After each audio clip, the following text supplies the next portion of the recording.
తెలంగాణ రాష్ట్ర తొలి ఆవిర్భావ వార్షికోత్సవ శుభవేళ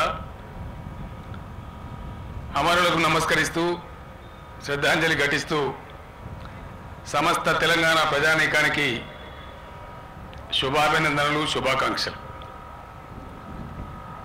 అనేక పోరాటాలు, అనేక త్యాగాలు,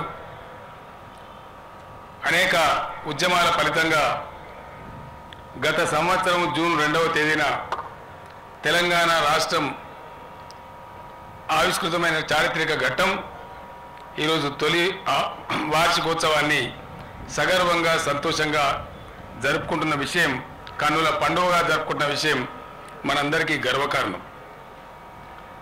గత సంవత్సర కాలంగా మీ అందరి ఆశీస్సులతో దీవెనలతో సాగినటువంటి ప్రభుత్వ పాలనలో గతంలో తెలంగాణ రాష్ట్రం ఏర్పడితే ఎన్నో ఇబ్బందులు వస్తాయని, ఎన్నో కష్టాలు వస్తాయని, తెలంగాణ అంధకార బంధురం అవుతుందని సాగినటువంటి అసత్య ప్రచారాలను తిప్పికొడుతూ తెలంగాణ ప్రభుత్వం మీ అందరి ఆశీస్సులతో కేవలం 6-7 నెలల అర్ధ సంవత్సర అనతి కాలంలోనే విద్యుత్ వెలుగులు వెనజిమ్మే దిశగా ఏర్పడ్డ విషయం మీ అందరికీ తెలుసు.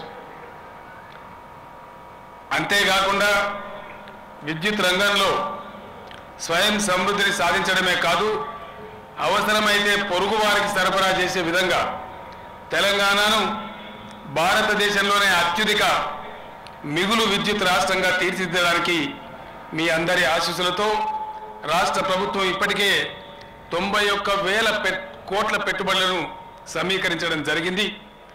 నల్లగొండ జిల్లా దామరచెర్లలో, కొత్తగూడెంలో, మనుగూరులో విద్యుత్ కర్మాగారాల నిర్మాణం 2 ప్రారంభమైనాయి. దామరచెర్లలో త్వరలోనే నేను అక్కడ శంకుస్థాపన చేయబోతా ఉన్నాను. దేశంలోనే అతిపెద్ద ultra mega power plant Nalgonda జిల్లాలో సాకారం కాబోతున్నదని ఈ శుభ సందర్భంలో మీ అందరికీ సంతోషపూర్వకంగా నేను తెలియజేస్తా ఉన్నాను. గతంలో నేను మీకు మనవి చేసినట్టుగా 2018 సంవత్సరం ముగిసే నాటికే తెలంగాణలో ఎవరికైనా ఏ రంగానికైనా 24 గంటలు నిరంతరాయ విద్యుత్ సరఫరా జరుగుతుందని మీ అందరికీ నేను హామీ ఇస్తున్నాను. రాష్ట్రంలో ఉన్న పేదల సంక్షేమమే ప్రధాన ధ్యేయంగా ఈరోజు రాష్ట్ర ప్రభుత్వం కార్యక్రమాలు రూపకల్పన చేసిన విషయం మీకు తెలుసు. 6 కిలోల బియ్యమే కావచ్చు, ఆరోగ్య లక్ష్మి కావచ్చు, కళ్యాణ లక్ష్మి కావచ్చు, షాదీ ముబారక్ కార్యక్రమం కావచ్చు, హాస్టల్ విద్యార్థులకు సన్న బియ్యం కావచ్చు, ఇలా అనేక రంగాలలో 200 నుంచి ఆసరా 1000 రూపాయలకు పెరిగిన ఆసరా పెన్షన్లే కావచ్చు. రాష్ట్ర చరిత్రలో, దేశ చరిత్రలో కూడా ఎక్కడ ఏ రాష్ట్రంలో లేని విధంగా సాలీన 28,000 కోట్ల రూపాయలు కేవలం సంక్షేమం మీద రాష్ట్ర ప్రభుత్వం ఖర్చు పెడుతున్నదని తెలియజేయడానికి నేను సంతోషిస్తా ఉన్నాను. ఎంప్లాయీ ఫ్రెండ్లీ గవర్నమెంట్గా ఉంటామని చెప్పాం. దాన్ని ఆచరిస్తూ రాష్ట్ర ప్రభుత్వ ఉద్యోగులకు 43% ఫిట్మెంట్ ఇచ్చిన విషయం మీకు తెలుసు.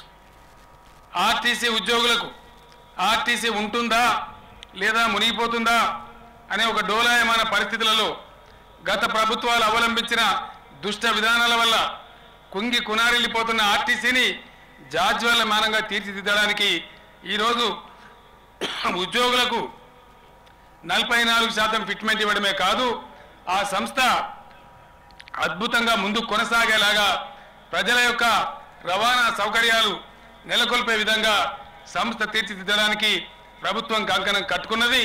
అవసరమైతే ప్రభుత్వ బడ్జెట్ నుంచే ప్రతి ఏటా గ్రాంట్ ఇచ్చైనా సరే ఆర్టీసీని ఒక అద్భుతమైన సంస్థగా తీర్చిదిద్దాలనే సంకల్పంతో ముందుకు రాష్ట్ర ప్రభుత్వం సాగుతున్నదని ఈ సందర్భంగా నేను మీ అందరికీ తెలియజేస్తా ఉన్నాను. అంగన్వాడీ అక్కా చెల్లెలకు వేతనాల పెంపు చేయడం జరిగింది. హోమ్ గార్డ్స్ మిత్రులకు వేతనాలు పెంపు చేయడం జరిగింది. మైనారిటీలకు, గిరిజనులకు రిజర్వేషన్ చేయడానికి సుధీర్ గారి నేతృత్వంలో, చెల్లప్ప గారి నేతృత్వంలో 12% రిజర్వేషన్ అమలు చేయడానికి కమిషన్ నిర్ణయించడం జరిగింది. ఆ నియామకమైన కమిషన్లు అనతి కాలంలోనే అతి త్వరలో ప్రభుత్వానికి రిపోర్ట్ సబ్మిట్ చేయబోతా ఉన్నాయి. ఆ రిపోర్ట్స్ అందిన వెనువెంటనే ఈ రిజర్వేషన్ల పెంపు దిశగా రాష్ట్ర ప్రభుత్వం చర్యలు తీసుకుంటుందని ఈ సందర్భంగా నేను మనవి చేస్తా ఉన్నాను. గత చరిత్రలో ఎప్పుడు లేని విధంగా రైతు సోదరులకు 17,000 కోట్ల రుణమాఫీని ప్రకటించి చాలా చిత్తశుద్ధితో ప్రభుత్వం అమలు చేస్తోందని ఈ సందర్భంగా నేను మీ అందరికీ కూడా సవినయంగా తెలియజేస్తూ ఉన్నాను. 400 కోట్ల రూపాయలతో పోలీసు వ్యవస్థను ఆధునీకరించాం. ఈరోజు మన ముందే ఈ పరేడ్ గ్రౌండ్లో ఎటువంటి ఆధునిక సౌకర్యాలతో పోలీస్ శాఖ ఈరోజు పనిచేస్తూ ఉందో భారతదేశంలో ఏ రాష్ట్రంలో లేని విధంగా ఇప్పుడే మనం చాలా సంతోషంగా ప్రదర్శనను కూడా తిలకించాం. ఆ ప్రదర్శన మన కన్నుల పండుగగా సాగింది. శాంతి భద్రతల కోసం, మహిళల రక్షణ కోసం షీ టీమ్స్ను కూడా ప్రభుత్వం ఏర్పాటు చేయడం జరిగింది. ఆ ప్రకారంగా పోలీస్ శాఖ అద్భుతంగా పటిష్టమైన శాంతి భద్రత నెలకొల్పడానికి అనవరతం కృషి చేస్తుందని ఈ సందర్భంగా నేను మీ అందరికి మనవి చేస్తా ఉన్నాను. R&B కావచ్చు, పంచాయతీరాజ్ కావచ్చు, రోడ్లన్నీ కూడా దుస్థితిలో ఉండేవి. ఈరోజు 20,000 కోట్ల రూపాయలతోని అద్భుతంగా ఆ కార్యక్రమాన్ని తీసుకున్న విషయం మీ అందరికీ తెలుసు. జరుగుతున్న అభివృద్ధి పనులన్నీ ప్రజల గమనంలో ఉన్నాయని ఈ సందర్భంగా నేను మీకు తెలియజేస్తా ఉన్నాను.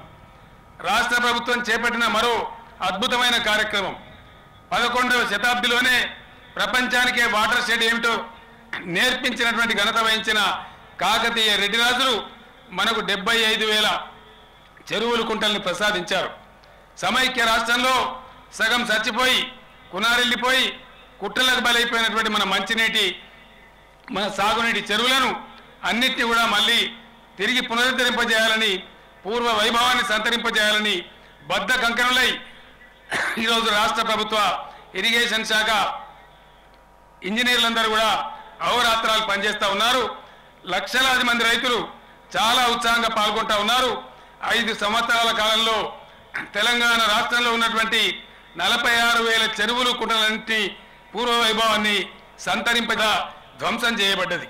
దాన్ని మళ్ళీ మనందరం పునరుద్ధరించుకోవాల్సిన బాధ్యత మన భవిష్యత్ తరాలకు ఒక చక్కని వాతావరణ, పర్యావరణ, సమశీతోష్ణ తెలంగాణను అందించాల్సిన కర్తవ్యం నేటి మనందరి మీద ఉంది. కాబట్టి నేటి తరం మీద ఉంది. కాబట్టి 300 కోట్ల మొక్కలను పెంచాలనేటువంటి బృహత్ కార్యక్రమాన్ని తీసుకొని తెలంగాణకు హరితహారం కార్యక్రమాన్ని చేపట్టిన విషయం కూడా మీ అందరి ముందు నేను సగర్వంగా ప్రకటిస్తా ఉన్నాను. వచ్చే జూలై మాసంలో జరిగే ఈ హరితహారం కార్యక్రమంలో రాష్ట్ర ప్రజలందరూ, రాష్ట్ర రైతాంగం అంతా కూడా పాల్గొని అద్భుతంగా చెట్ల పెంపకంలో విద్యార్థుల నుంచి IAS అధికారుల వరకు అందరూ కూడా పాల్గొని ఆ కార్యక్రమాన్ని విజయవంతం చేయాలని, తెలంగాణ రాష్ట్రాన్ని ఒక హరితవనంగా అవతరింపజేయాలని ఈ సందర్భంగా మీ అందరికీ నేను సవినయంగా మనవి చేస్తా ఉన్నాను. చెప్పడానికి చాలా ఉంది. ఎన్నికల ప్రణాళికలో ప్రకటించనివి, ఎన్నికల సందర్భంలో చెప్పనివి చాలా కార్యక్రమాలను ప్రజలకు చేసి అందించడం జరిగింది. మీ అందరి ఆశీస్సులతో ఇదే విధంగా ఈ ప్రభుత్వం ముందుకు కొనసాగుతుంది. మా నిరుద్యోగ సోదరులు ఎన్నో ఏళ్లుగా ఉద్యోగాలు రావాలని ఎదురు చూస్తూ ఉన్నారు. ఇప్పటికీ కూడా రాష్ట్రం విడిపోయిన సందర్భంలో ఉన్న ప్రతిబంధకాలు కొన్ని తొలగిపోవడం లేదు. అయినా కూడా మా సోదరులను ఎక్కువ కాలం నిరీక్షణ గురి చేయకుండా ఇదే జూలై మాసంలో 25,000 ఉద్యోగాలకు వివిధ రాష్ట్ర ప్రభుత్వ శాఖలలో నోటిఫికేషన్లు ప్రకటించడం జరుగుతుంది. జూలై మాసం నుంచే రిక్రూట్మెంట్ ప్రక్రియ కూడా ప్రారంభమవుతుందని ఈ శుభ సందర్భంలో మీ అందరికీ నేను మనవి చేస్తా ఉన్నాను. తెలంగాణ రాష్ట్రంలో ఉన్నటువంటి కాంట్రాక్టు కార్మికులందరినీ ఈ మాసంలోనే ఉత్తర్వులు ఇచ్చి జూలై మాసం నుంచి క్రమబద్ధీకరించే కార్యక్రమానికి కూడా ప్రభుత్వం శ్రీకారం చుట్టింది. ఈ సంవత్సరం లోపే అందరినీ కూడా క్రమబద్ధీకరించడం జరుగుతుందని ఈ సందర్భంగా నేను మీ అందరికీ తెలియజేస్తా ఉన్నాను. అందరూ ఎదురు చూస్తున్నటువంటి వలస జిల్లాగా మారిపోయినటువంటి, ఫ్లోరైడ్ కిల్లాగా మారిపోయినటువంటి పాలమూరు, నల్గొండ జిల్లాల కన్నీళ్లు తొడవడానికి పాలమూరు ఎత్తిపోతల పథకాన్ని 35,000 కోట్ల రూపాయలతో త్వరితగతిన త్వరలోనే ప్రారంభించబోతున్నామని ఈ సందర్భంగా నేను సగర్వంగా ప్రకటిస్తా ఉన్నాను. ఉత్తర తెలంగాణ జిల్లాలకు, కరువు ప్రాంతాలకు సాగునీటిని, తాగునీటిని అందించడానికి 30,000 కోట్ల రూపాయలతో కాళేశ్వరం ఎత్తిపోతల పథకానికి కూడా ఈ నెలలోనే శంకుస్థాపన జరుగుతుందని నేను మీ అందరికీ సగౌరవంగా తెలియజేస్తా ఉన్నాను. Double bedroom scheme double bedroom ఇళ్ల స్కీమ్ను గత సంవత్సరం అనేక కార్యక్రమాల వల్ల మనం చేపట్టలేకపోయాం. ఈ సంవత్సరం ప్రతి ఇంటికి 5,04,000 రూపాయల ఖర్చుతో భారతదేశంలో ఏ రాష్ట్రంలో కూడా అమలు చేయని విధంగా 50,000 గృహాలు ఈ సంవత్సరంలోనే 2,500 కోట్ల ఖర్చుతో నిర్మించబోతా ఉన్నామని ఈ సందర్భంగా నేను మీ అందరికీ కూడా సవినయంగా మనవి చేస్తా ఉన్నాను. పోలీసు మిత్రులకు మీరు నన్ను కొన్ని కోరికలు కోరారు. ఇంత ఎండలో పరేడ్ చేసి అందరికి కూడా ఆనందం కలిగించారు. అవతరణ వేడుకలకు ఒక ఉత్సాహాన్ని ఊపునిచ్చారు. మీ సమస్యలు కూడా డీజీపీ గారితో ఒక కమిటీ నిర్ణయించడం జరిగింది. త్వరలోనే మీ సమస్యకు కూడా పరిష్కారం లభిస్తుందని పోలీసు మిత్రులకు కూడా ఈ సందర్భంగా నేను తెలియజేస్తూ మరొక్కసారి రాష్ట్ర ప్రజానికం సమస్తాన్ని కూడా రాష్ట్ర అవతరణ శుభాకాంక్షలు తెలియజేస్తూ నేను సెలవు తీసుకుంటా ఉన్నాను. జై తెలంగాణ, జై హింద్.